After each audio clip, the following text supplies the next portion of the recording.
Everybody, thanks so much for joining us for this episode of Airing Addiction. I'm Lisa Blanchard. I'm really excited to have our guest here today. So I'm going to pass it off to Jesse, my co-host, and let him introduce our guest.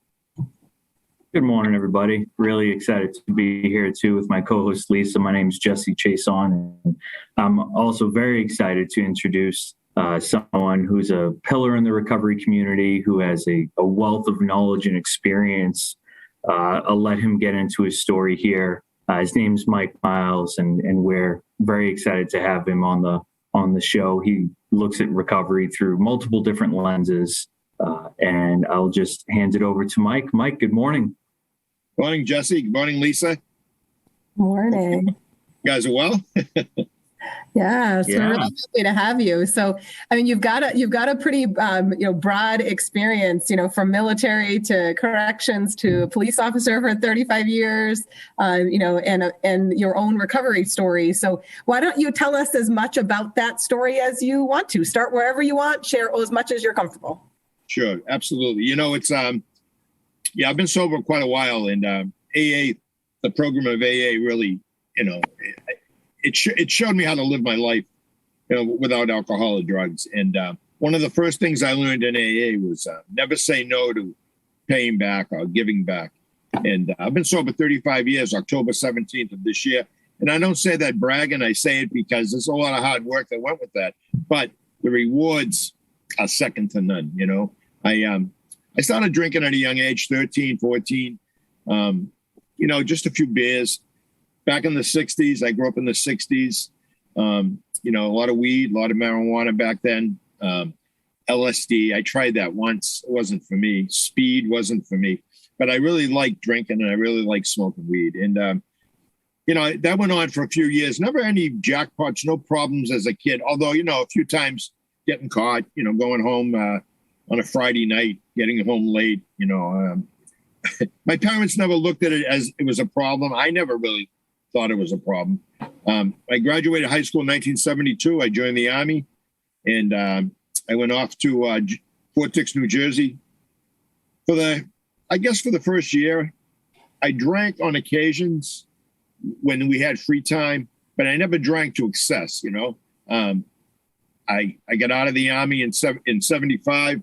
I was married. I had a child, and I had another child on the way. I was smoking a lot of weed back then. I had a lot of anxiety. I was a young guy with just married, 2 small kids. My second child, Damon, he passed away. I was actually at his grave yesterday. He's buried in a couple towns over in Tewksbury, Mass. It was very, very hard to deal with that at 24 years old, But, life's life. And my oldest daughter, Michelle, who I just saw this morning, I meet her in the morning. She has to park at one spot. She works at Lowell District Court, and then there's no parking there. So I meet her every morning. I drive her to the courthouse. We have about a 5-minute chat, and she's 46 years old. She's my daughter, but she's like a friend too. I just love her so much. My life has really been a good life. I'm very fortunate, but alcohol and drugs was always a part. I became a cop. I was a correctional officer when I got out of the Army.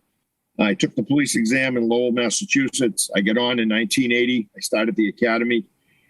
And I was fortunate to keep that job for 35 years. In 1986, I was drinking. I was doing cocaine. I was really a mess. I had got Police Officer of the Year in 1984. I had all these awards. On the outside, I looked great. I was single. I had my own apartment, and a brand new Mazda RX-7. Life was good. But for Mike Miles. But unfortunately, I started doing cocaine, and that brought me down so quick. Within 18 months, I went from a guy with a lot of money in the bank, working hard, everybody liked me, I got along with everyone, to isolating, paranoid, just really a person I didn't want to be, I was fortunate. In 1984, 85, I got Police Officer of the Year. They gave me a handgun, beautiful handgun, and for an award. And on October 16th, late in the evening, I was thinking about taking my own life. Not to be melodramatic, but suicide to me then looked like the answer to everything, because I just figured, all my problems are gone, Luckily, I called a friend of mine, Dave Siemens, and Dave came over about 3 a.m. And next thing I know, I'm on my way to Seminole Point, to recovery hospital. I was a recovery hospital up in Sunapee, New Hampshire. I was there for 31 days. I got out. They wouldn't take me back to work because they found out why I went away. There was a board of inquiry. I was very fortunate. I was suspended for 17 months. I didn't think I'd get my job back. I was doing odd jobs just to survive. And the most important thing was I was going to AA meetings. I was getting sober. I started having panic attacks. I was 14 months sober. I had these crazy, scary panic attacks, anxiety attacks. I didn't know what they were. I found a doctor at St. Elizabeth's in Boston. He was a psychiatrist, Dr. Henry Abraham. My sister drove me in because I couldn't even drive. I was petrified. You know, if you've ever had a panic attack or an anxiety attack, it's debilitating. It really is, you know. And most people in this field, in our field, what we do, what you do, Lisa, what Jesse does, and what I do, we see it, we hear it. You know, we might even experience it. But Dr. Abraham helped me immensely. I continued to stay sober. I got married in 1987 to my wife, Arlene. She was with me. She stuck by me. We're still together. We have 2 children. Christopher, he's 35. And Kara is 27. Oh, 28. She just turned 28 in November.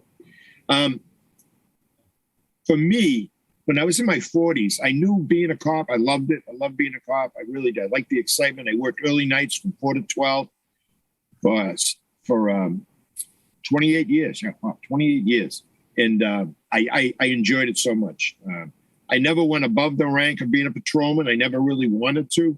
But I did go back to school and I got my master's degree. I had a criminal justice degree, a bachelor's degree from Springfield College. But I knew that I wanted to do some type of counseling. I started a nonprofit business called New Attitudes, myself and a fellow police officer, Tom Fleming. And we started helping cops all over the state. It turned out World News Tonight with Peter Jennings, which was way before most people's time, came and they videoed what I was doing. We had a couple seminars. I was on local TV shows. Paula Childs had a show in Boston. I was on that. I was on a few radio shows. The big news wasn't Mike Miles. It was Mike Miles, the cop who was a drug addict and an alcoholic who put his addiction behind him and continued on. I started helping other police officers, firemen, correctional officers. So I knew that this was something I really liked. I went back. I got my master's at Salem State. Very difficult. I went 4 years, 3 days a week, 12 months out of the year. It was really, when I look at it now, I don't know how I did it. I was raising 2 kids. Arlene and I were raising Chris and Kara. They all played sports. They went to dance. They went to ballet. They went to cheerleading. They went to karate. They went to baseball, soccer, softball. They did it all. But, the struggle to get that master's degree was well worth it because I graduated in 2002. I started my business in therapy services. I've been in the same office now for 21 years, 20 years. And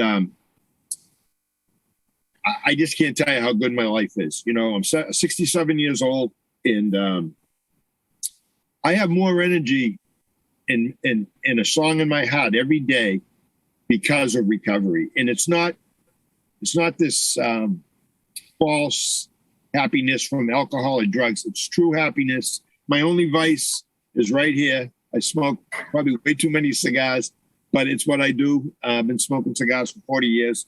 They're expensive, but I don't spend much money on anything else. I'm sitting in a 2002 or 2003 Lexus here. The car is pretty old. I don't need a lot to make me happy.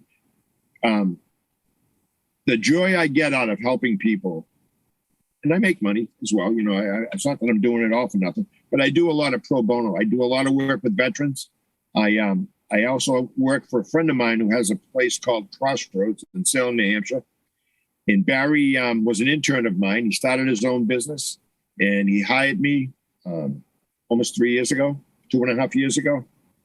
So 3 nights a week, I'm at Crossroads. I run a group at night, cognitive therapy, recovery group, anywhere between 8 and 18 people a night. In my own office in Chelmsford, I work Wednesdays and Fridays. I took this morning off to do this podcast. I had 2 clients. I'm going to see them both tomorrow. I don't know. My life's good. I've been married. I just celebrated my wedding anniversary in October. Aline and I, we have a fantastic life. We get along great. She's not in recovery, but she doesn't really drink. I can't remember the last time. My son's wedding, she had a glass of wine or 2. But I'm not easy to be around. I can be moody. I can see something and want to do it, and I'll start doing it before I plan it. You always learn. I say good thing about getting old, if you still have a brain, is I've learned a lot about myself. I'm not a good planner. I see something, I want to tackle it right away. I don't look at it, statistically. I don't look at it like before. I don't check it out before I start doing it. Usually it's trial and error. I get it done, but there's a lot of stress along the way. She puts up with me. I'll tell you, I am very blessed. I see my kids in my life. I text them every day, all 3 of them. My son Chris just got married. Great kid. He lives in West Roxbury. Him and his wife Claire. They're having a child. It's in June. The first child. I have 2 grandchildren, Brandon and Holly. One's 20, one's 18. Great kids. My family's my life, is what I'm saying. Helping people's my life. Excuse me. I don't want to just keep going on and on. If you have any questions, jump in. No, that's perfect, Mike. I was just sitting here taking it all in, as I'm sure Lisa was and everyone watching. Where do I used to work in a place called Arbor Counseling, and I was there for 9 years. I did my internship there from Salem State, and they hired me because they didn't have any male therapists. And my supervisor there her name was Julie Wheeler, and she was a Harvard graduate, and she's an extremely, extremely intelligent woman. And I learned so much from her, and we're from 2 different spectrums. She's an ultra liberal. I'm an ultra conservative, but we got along so well, and I learned so much from her. And honestly, every day when I'm sitting down with a client, whether it's the first time or the 15th time, I always think in my head what Julie always told me: make it about the client. It's not about you. Look them in the eye, talk to them, but then let them talk and elicit information and find out what their problems are. So, I feel like I'm a very good therapist. But more importantly, people that I see, it's all word of mouth. I've never advertised. I've always been busy. So I think what I'm doing, I've helped people, and that to me is the key. I've also had 7 clients that have committed suicide over 20 years. Excuse me. And that's heartbreaking. And I have all their folders. I keep them. I think of them. I pray for them, because I don't feel like it was failure on my part, but in a way, you got to feel some responsibility. When you go to a wake of a client and someone will say, who's that guy? And the mother or the brother will say, oh, that's so-and-so's therapist. Well, you know what? So-and-so's in a coffin. And how much of a therapist was he? So I had to learn to deal with that. Speaking to other therapists, we have a thing, I don't know if you do it where you work, but it's called supervision. We get together every 6, 7, 8 weeks, have a cup of coffee or lunch, and we just talk about, what we're doing, how we feel, which is very helpful, because you can't carry around everybody's problems with your own problems without dumping them somewhere. So it'll get too much. It'll get overwhelming. So, yeah. Mike, you've said so much that, and I want to comment on. So I'm going to try to get to all the things. Right. I feel like I know you now already. So I think that was awesome. So, you've said a lot, but the theme that I consistently hear, and especially where you're so rooted in AA and 12-step and how that got you where you are now, right, is you're living every day with that, perspective of you can't keep it unless you give it away. And I just think that that's just so inherent in everything that you're doing. And it really impresses me. So I just want to start with that. And I also want to just comment on, it's so clear how all of your experiences have influenced kind of how you are now. And so you're in a helping profession. You've supported, individuals. You've supported those in law enforcement. You kind of have that experience to bring to your clinical work. And I just wonder how you set boundaries for that. We might have lost Mike for a minute. Oh, we lost him. Oh, we lost Mike. He'll hop back on, I'm sure. But in the meantime, I'll just take a minute or two to continue to reflect. And if you want to do the same, Jesse, what an amazing story, right? Like what a fantastic recovery story, fantastic, story in general, like life story that Mike has to share. So, yeah. And you're right, Lisa. Something that jumped out to me, and I'll ask him when he hops back on, is something you said at the very beginning. So, there's no doubt that this man's lived probably a couple lifetimes in his lifetime of, I think he said 67 years. But when he first gets sober, he said he was fortunate to be suspended for 17 months. And if someone's out there listening right now, or even if you're thinking about recovery and you're not quite there yet, it seems like such a paradox, right? It seems like, why would you be fortunate to be suspended for over a year? But what I took away from Mike's story was that, he used that time, like you said, Lisa, to get rooted in 12-step recovery, to build that solid foundation that he, then used to set those boundaries that you had asked about, right? To start to help people. And maybe without that time, maybe if, say he jumped right back into something he felt so passionate about being a patrolman, maybe he would have missed that. Yeah, that's so fantastic. It was so great to hear. You can clearly hear his kind of, love for the life that he has, right? The work, but also his family. And you hear that balance and that self-care in that, right? So, so often as clinicians, we forget to have that balanced self-care wheel that we teach the individuals that we work with.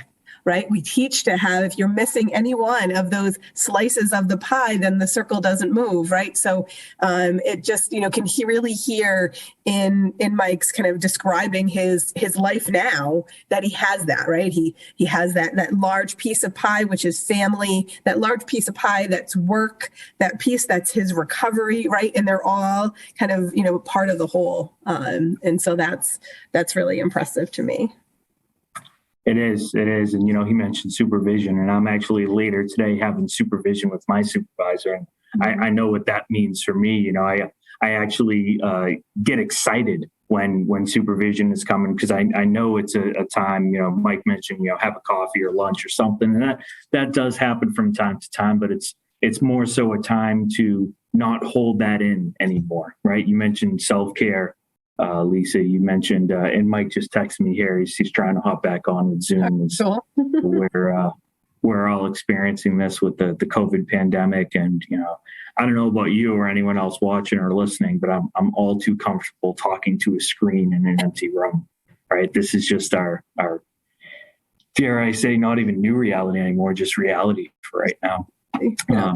We'll get to keep some of the things about this that we're okay. Like we're able to sit wherever we're sitting, right?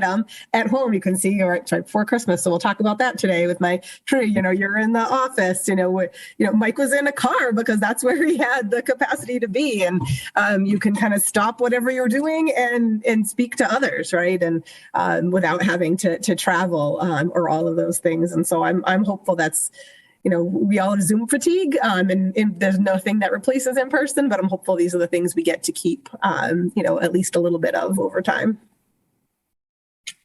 You're exactly right, Lisa. There is a benefit, right? The glass half full, the rose-colored glasses, if you will, of looking at the benefits. Yeah, we don't have to travel to a podcast studio.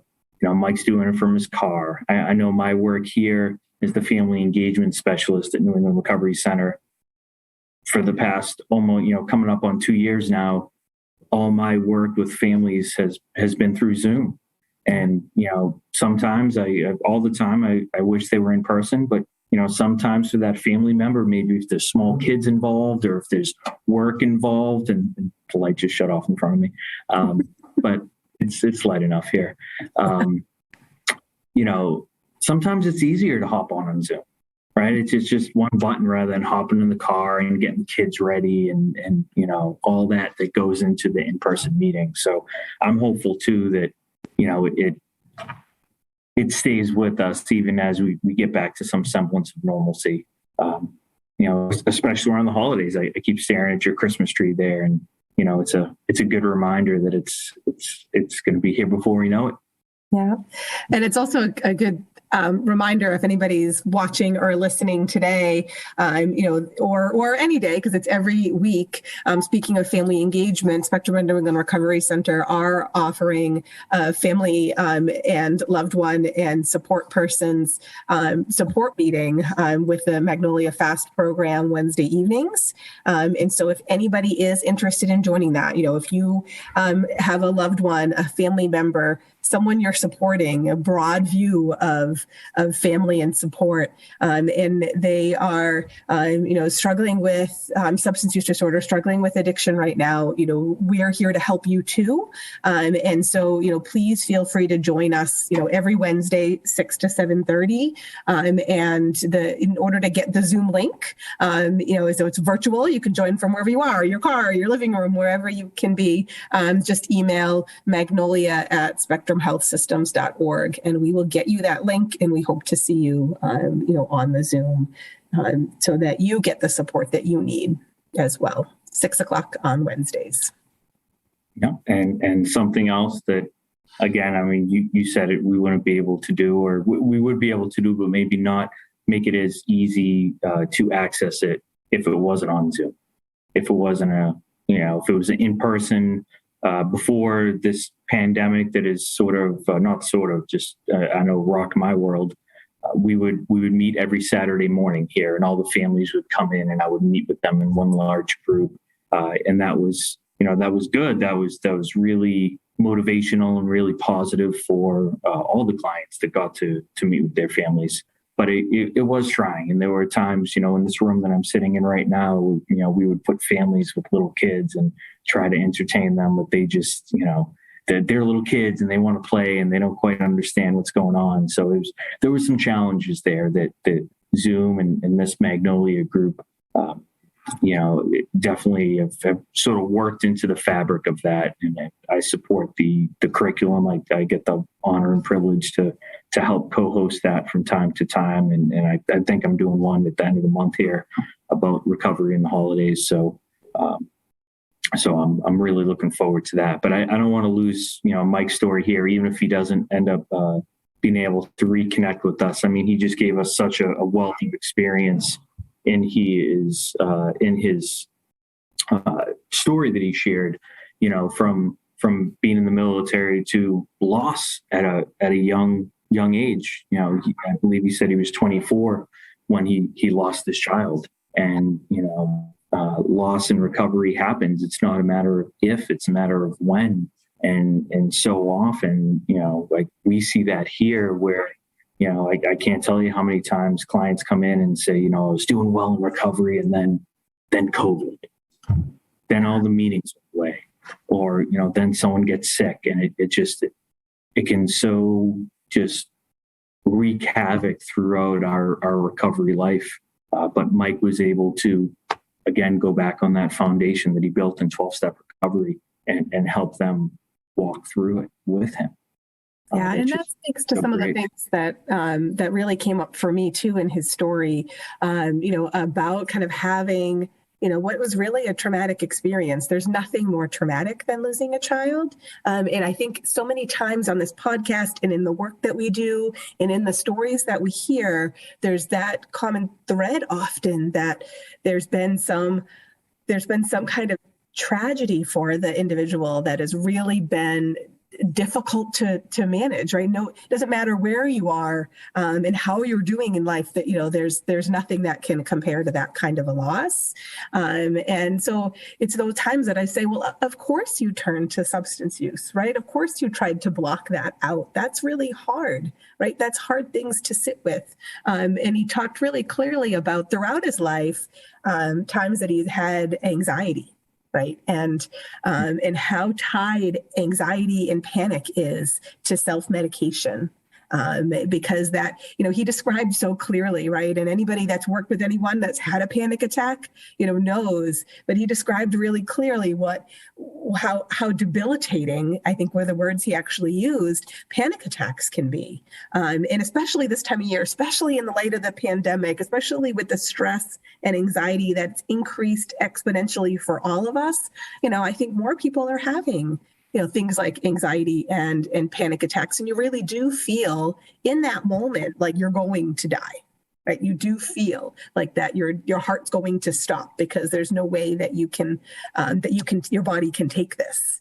They pass. And so that's one of the things that, kind of sitting with it and learning that panic attacks do not last forever, can be really helpful, but it can also lead folks to kind of making choices to end that panic attack faster, right? And so whether that's substances, alcohol, other behaviors, right, that can just try to manage that panic and anxiety. Yeah, and Lisa, they do pass, right? It wasn't lost on me that he mentioned that he said that, I couldn't even drive. Here's Mike again. I couldn't even drive to the doctor. I had to have someone else drive me. And here's Mike in his car today, right? So he's able, obviously, to drive and to get back to the things that we're able to do. Hey, Mike. Back. I don't know what. Awesome. Everything froze. That is we got to roll with it, right? And right, we got it. So we actually have just been celebrating you the whole time that you were gone. So go back and listen to it. It'll be great. I feel bad for James. He's going to have to do a little editing. Oh, he can figure that out. And it's totally fine. So we had lots of great things to say. So some of those I'm going to say again, just to elicit kind of your response. But one of the things that we just talked a little bit about is how things like anxiety and panic can really drive substance use, right, and can really exacerbate that or make it difficult in recovery. Even when you are able to get to recovery, sometimes that's when anxiety can spike back up again because you haven't been self-medicating. Can you talk a little bit more about what that's been like? Well, that's such a good point. Lisa, I was always an anxious guy, but I flew all over the world when I was in the Army. I flew to Germany, I flew to England. I flew back and forth from New Jersey up to Massachusetts, Georgia. I mean, I had flown a lot and never had a problem. Never. When I got married in 1987, I'd been sober about, 14 months. We were going on a honeymoon to Quebec City, old Quebec City, beautiful place if you ever get a chance. Very romantic. But we got married in November 21st. It was kind of cold. I was petrified to get on the plane. And I felt so bad for Arlene because we're at Logan Airport and the plane's leaving and I'm afraid to get on. But she made me get on, you know what? And thank God, and that was one of the worst anxiety or panic attacks I ever had. And I try to keep it to myself. I wasn't, I don't think people around me knew, but I had a St. Christopher medal in one hand and I was just nuts. And that made me realize I had been sober, over a year. And I'm like, why is this happening, And that was the beginning of many, many panic attacks for the next 18 months. And the long and the short of it is Dr. Henry Abraham actually in 1988 came to a seminar that Tom Fleming and I put on for law enforcement. We had about 130 participants from all over the country. And Dr. Abraham actually had a picture of my brain. We didn't tell everyone this. I had gone to Children's Hospital for this test. They put me in a room with strobe lights, a black room with strobe lights and these electrodes on me, and it sectioned my brain into quarters. And he showed me the part of my brain that was damaged. And in layman's terms, what he told me was these little fibers that process our thoughts, mine were worn down to a nub from the alcohol and drug abuse.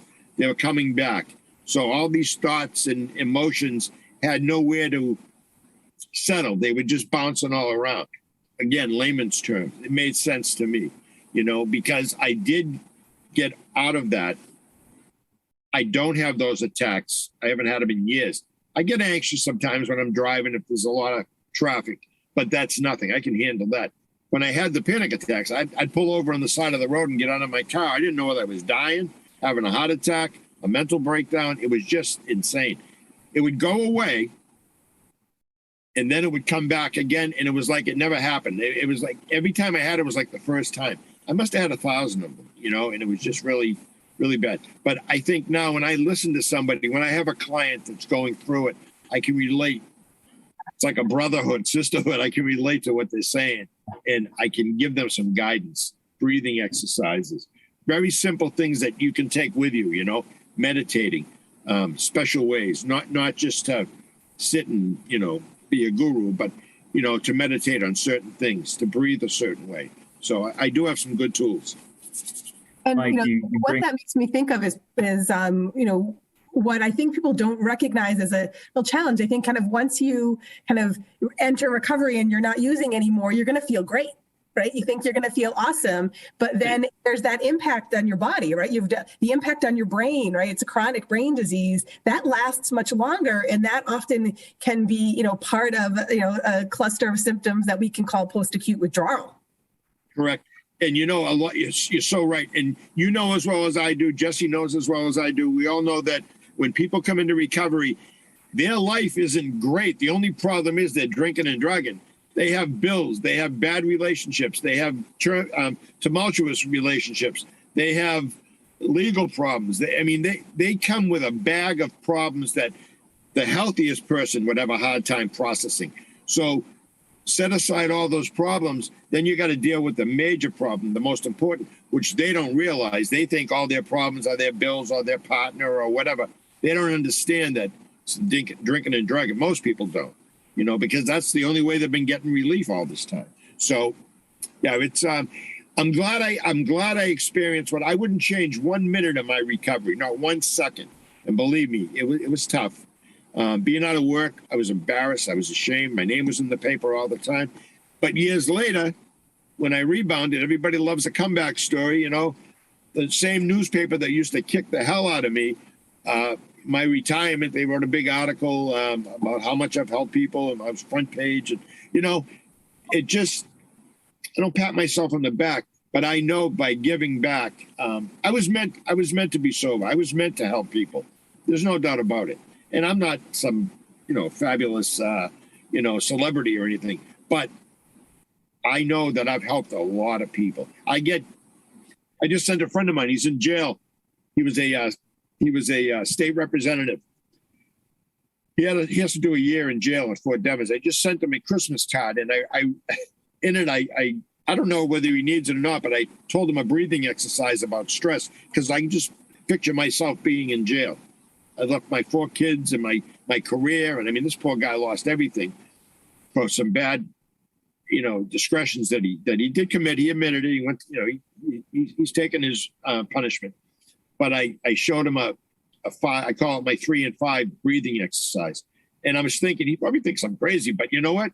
Maybe this will help him. I'm sure he's not sitting in jail having a great time.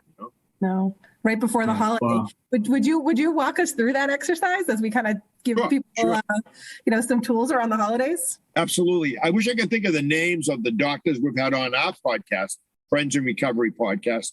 We're on all the podcast catches. Just go to Friends in Recovery.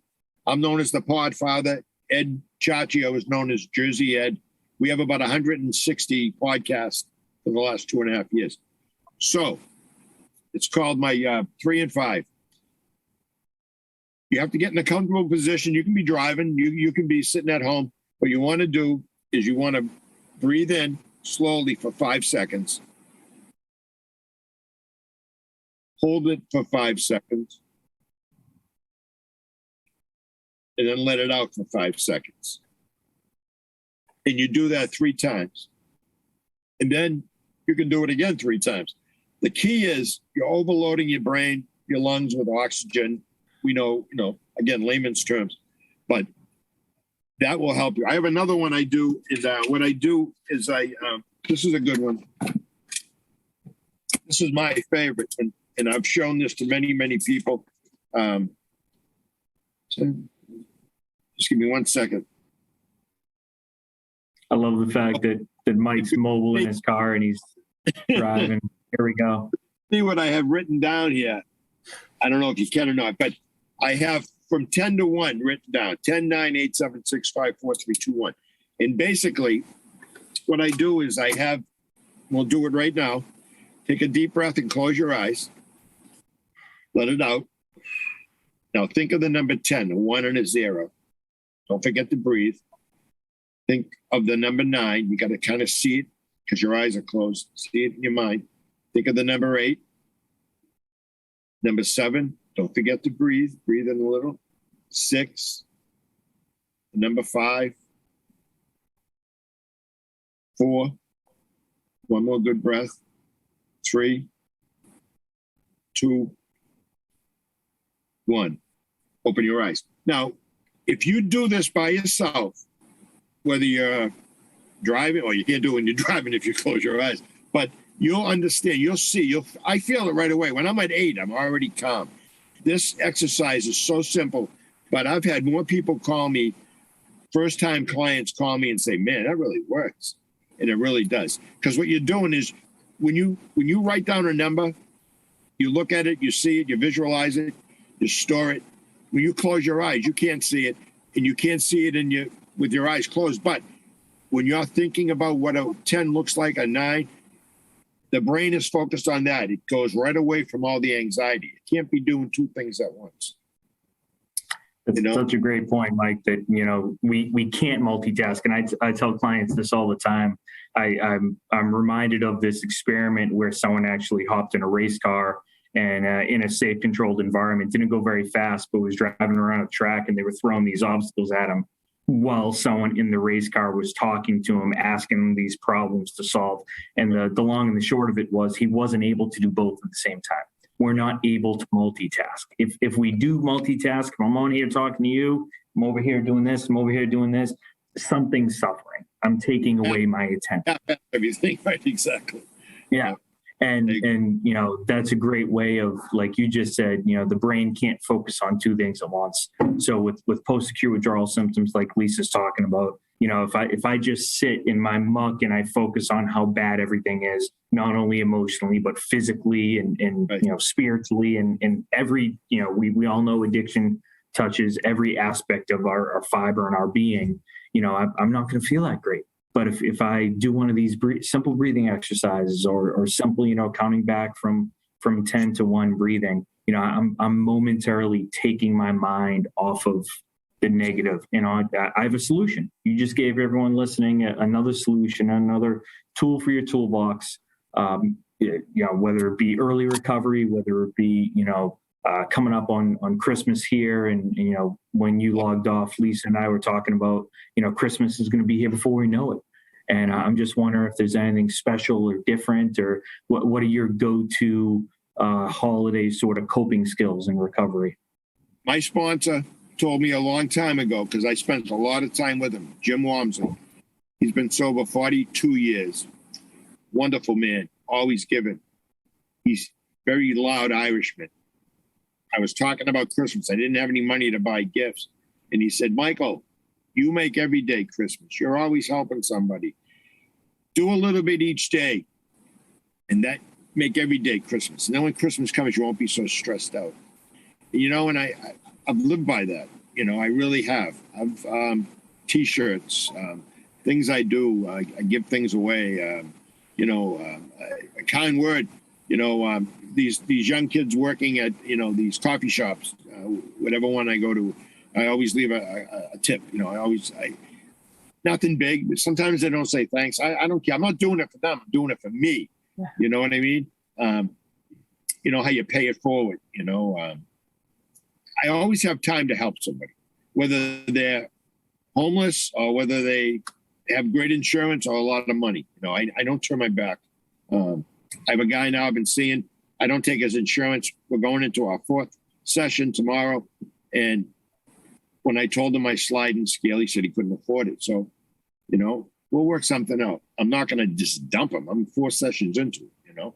So I just think if you make every day Christmas in a sense, you can't be joyous all the time. But if you just have a kind heart and try to help, you know, that takes the stress off you, you know? That's such a great way of looking at things. And I'm also reminded of something that's in our big book, our basic text of Alcoholics Anonymous, that talks about, you know, being of maximum service to others, right? Whether that be, like you said, a simple tip, a very practical, you know, the tip jar is there for a reason, right? They expect to, you know, have something in it, whether it be, you know, the round up to the dollar and put the change in there, put a buck in there, or a kind word, all the way up to and including, you know, this guy that's going into his 4th session. And, you know, I'm confident you'll figure out something, right? But like you said, you're not going to dump them. It's from the small to the very big life altering things. If we're, you know, in recovery thinking about how can I be of service to others? It hasn't failed me yet. It sounds like it hasn't failed you yet. It can't fail anyone else that's listening or watching to us, right? I think technology is our friend today. The technology has failed us again, but that's all right. Just okay. So much there that Mike talked about, and I'm glad he did mention his podcast, because that was something that I wanted to get in there too. That not only is, you know, he sharing and helping each other, you know, face to face, but also, you know, that podcast. I've been on it before. Others have been on it in my recovery network, and you know that gets out there. Something he didn't mention, and it's worth mentioning. He has more than one podcast. He also does one called Answering the Call, and it's specifically for armed servicemen or you know, firefighters, EMTs that are in recovery. So something very specific toward, you know, what his experience was being a patrolman that's in early recovery. So I just wanted to make sure that we put that out there as well. If anyone's listening or will listen to this, that if that is helpful to you, go and check that out as well. And such an important piece, taking his lived experience and sharing it with those populations, and especially around the holidays. Like often those, especially in armed forces, are not home, or they, you know, have had periods of time where they haven't been home at holidays, or, you know, even police and fire, right? They're 24/7, right? So they might not be, you know, have the luxury of all the time off that somebody in an office might have. So it's such great support. Yeah, emergencies happen. It doesn't matter what day of the year, if it's a special holiday or if it's a regular Tuesday, you know, people have to be on. And that's something too, as Mike hopefully will join us here to wrap up. That's something too I'm reminded of people that work in the field that we do, Lisa. You know, we never close. Christmas isn't closed just because it's Christmas. You know, if someone, you know, so often I hear I need to get my life in order and then I'll come to treatment. Well, it's kind of putting the cart before the horse, because you come into treatment, at least my experience was I came into treatment, I came here to this campus to get my life in order and then go out and get to live this wonderful life that I get to live. So, you know, again, if anyone's out there that's listening or will listen to this and you think like, oh, you know, after the holidays, I'll come in because they're probably, you know, too busy right now, or they're probably closed right now. We're not. And whether it's this facility or any other facility, you know, there's beds, there's people who want to help you. And, you know, this is, at least in my experience, I showed up to this campus 2 days before Christmas and, you know, got to experience the Christmas holiday for the first time sober, and the New Year's holiday. I still have fond memories of this New Year's party we threw here. It's just all this food and music and dancing and fun. And I didn't expect that when I came in. I was very reluctant, but I'm glad that I did, because it's changed my whole life. And Jesse, I didn't know that you came 2 days before Christmas. That I think we should spend a minute talking about that, right? So, to your point, don't delay till after the holidays, right? The greatest gift that you can give yourself and your family is for you to take a step towards recovery. So, tell me a little bit about that experience. Yeah, so I say it was a choice, and in a way, it was a choice. But part of my lived experience is being in corrections, and not the way Mike was, right? So I was incarcerated. Doesn't make me an alcoholic or drug addict. If you're out there and you're saying, well, that didn't happen to me, so I don't have a problem. It's not a requirement. It's not a prerequisite for recovery. It just so happens that a lot of us do run afoul of the law just because of the nature of addiction. And I was in that category. So I actually was released early. I was paroled to Spectrum. And at first I didn't want to go because I didn't want to do that change. It was scary, right? It was different. It was my first time walking into a treatment facility. I knew what jail was like. As much, as jail wasn't fun, at least I knew it and I was comfortable there somewhat. And I didn't know what this treatment, this black box that I've heard you talk about, Lisa, in other episodes, I didn't know what this black box entailed. So I was very reluctant to go. And then for whatever reason, just the date was December 23rd. And, when I showed up here, I was full of fear and anxiety and doubt. But, very quickly that was taken away and replaced by hope and actual, fun, from December 23rd to December 31st, there was a lot of change, and there was more change, and I ended up spending many months on this campus, and that's what I needed. Maybe everyone doesn't need that, but that's definitely what I needed. And, and however long that is, 2 weeks, less than 2 weeks, that New Year's Eve party came, and I was able to have genuine fun. I was able to, even now with looking back and having these amazing things happen in my life in recovery, that New Year's party was still, one of my fondest memories. I remember these deep, just like barrel laughs and really, feeling a part of the camaraderie, it wasn't lost on me that it was a new year and a fresh slate, because I had spent, all of that year up until December 23rd incarcerated, part of the year before then. So, I had lost this time, and, here's a new year full of hope and opportunity. And, for once in my life, I truly believe that, rather than having people just try to, get me to believe that. I'm experiencing this around other people, around peers, in a safe place like a treatment center. So it was definitely one of my fondest early recovery memories. And I'm sure even your family was grateful that you were in treatment at that time. Of course, they would probably have loved to have you, in a good place at home, or, but they knew you were in treatment, right? And you were getting the support that you needed, and they didn't have to worry. Exactly. And that's what I tell clients all the time too, that's the biggest gift, if you will, if you're thinking about Christmas gifts. And like Mike said, that first year I didn't have any money, and his sponsor said, make every day Christmas. Well, the best gift that I could give my parents was just that. I'm in treatment. I'm safe. They don't have to worry. And then it just so happened the following Christmas that, I got out of Spectrum after 8 months in August of the following year. And then by Christmas time, I was able to scrounge some money together for my get well job. And I flew down south where my parents were, and my brother came up, and the four of us spent Christmas together for the first time in 7 years. And it was just such a special time, such a stark difference from the previous 7 Christmases and even the Christmas spent here in Spectrum. And it was because of treatment, it was because of Spectrum that, I was able to, like I said at the beginning, I came to treatment to get my life together. It wasn't I needed to get my life together, and then I'll, once I get these things in order, or maybe pay off some bills, or, whatever we put in front of our recovery, I learned we're apt to lose. That's the first thing we're going to lose. So I came into treatment to get my life together. And then, like I said, the following Christmas, I was able to spend a good portion of time. I was down there for almost 2 weeks, with my parents and my brother, and really get to enjoy Christmas and get to, talk about recovery. They wanted to know what happened. And I found a local meeting down there, and, a clubhouse, and we went. It was an open meeting. So, if anyone's interested in going to meetings, or any family members, I definitely support the the service that Lisa talked about earlier, our Fast Magnolia meetings on Wednesday night. But, there's open meetings that you don't have to have an alcohol or drug problem to go to. And my parents do not have an alcohol or drug problem.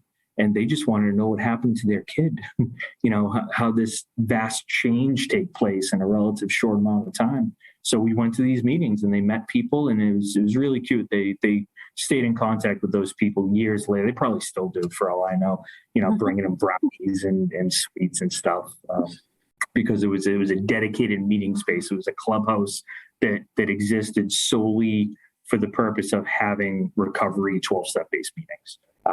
And those, although they're not all over the country in places that do have them, they're huddled around recovery networks, and people make that a home away from home of sorts.